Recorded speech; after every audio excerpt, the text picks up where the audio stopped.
Social মিডিয়ায় দেশের জনপ্রিয় চিত্রনায়ক শাকিব খানকে নিয়ে নানা প্রচারণার বেশিরভাগই মিথ্যাচার দাবি করে প্রতিবাদ করেছেন শাকিব খান।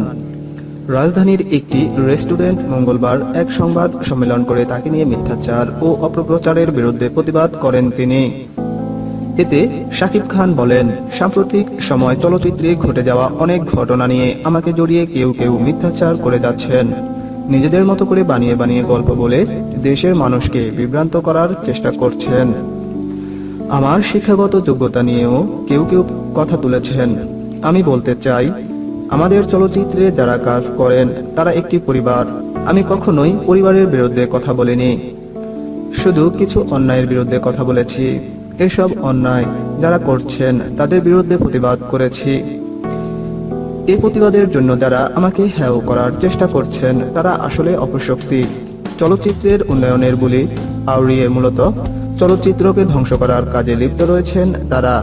তিনি আরো বলেন, আমি কখনোই যৌথ প্রযোজনার নামে প্রতারণার পক্ষে কথা বলিনি।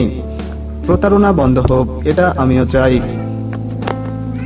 বাংলাদেশের চলচ্চিত্র বিশ্বের দরবারে মাথা উঁচু করে দাঁড়াক, এটাই আমি চাই। সে লক্ষ্যে আমি ব্যক্তিগতভাবে আমার সামর্থ্যের মধ্যে কাজ করে যাচ্ছি। এটা নিয়ে যারা বিভ্রান্তি ছড়াচ্ছেন তাদেরকে এসব বন্ধ করার অনুরোধ করছি। এটা যদি আমার অপরাধ হয়ে থাকে তাহলে আর কিছুই বলার নেই, কিন্তু আমি কারো কাজ আটকে রেখেছি কিংবা পাইরেসির সঙ্গে জড়িত। এসব কথা যারা বলছেন তাদের সত্যিকার অর্থে চলচ্চিত্রের অবদান কতটুকু সেটা নিয়ে যথেষ্ট প্রশ্ন রয়েছে। আমাকে জড়িয়ে অপপ্রচার করে কেউ কেউ আলোচনায় আসতে চাইছেন। কাজ না করে কিংবা দর্শক যাদেরকে পছন্দ করেন না তারা এভাবে আলোচনায় এসে কতদিন টিকে থাকতে পারবেন সেটাও প্রশ্ন সাপেক্ষ। কিসের শক্তিতে তারা এমন কটূক্তি করে যাচ্ছেন সেটা আমার বোধগম্য নয়। আমি মনে করি অবশ্যই এসব অপশক্তির বিরুদ্ধে দেশবাসীকে রুখে দাঁড়াতে হবে। যা কিছু ভালো তার সঙ্গে থাকার অনুরোধ করছি সবাইকে।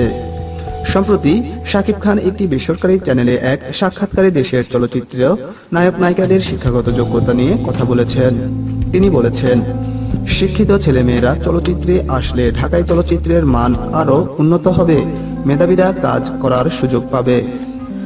তার এ বক্তব্যের রেশ ধরে চিত্রনায়িকা নিপুণ ফেসবুকে তার অ্যাকাউন্টে শাকিবকে শয়তান উল্লেখ করে স্ট্যাটাস দিয়েছেন। এই বিষয়ে জানতে চাইলে শাকিব বলেন, কারো কাজ না থাকলে অনেক কিছুই বলতে পারেন। আমাকে হেয় করে তারা কতটা উচ্চশিক্ষিতের পরিচয় দিয়েছেন, এজন্য কোনো আইনি ব্যবস্থা নেওয়া হবে কি না এমন প্রশ্নের জবাবে শাকিব বলেন, দরকার হলে আইনি ব্যবস্থা নেব, কারণ এভাবে প্রকাশ্যে কারো বিরুদ্ধে কটূক্তি করা অবশ্যই শোভনীয় নয়। কারণ আমি কোনো সাক্ষাৎকার কিংবা মন্তব্যে কারো নাম ধরে কিছু বলিনি।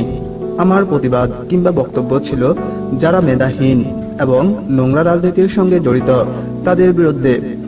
সুতরাং ভালো যারা তাদের গায়ে এসব কিছু লাগার কথা নয়।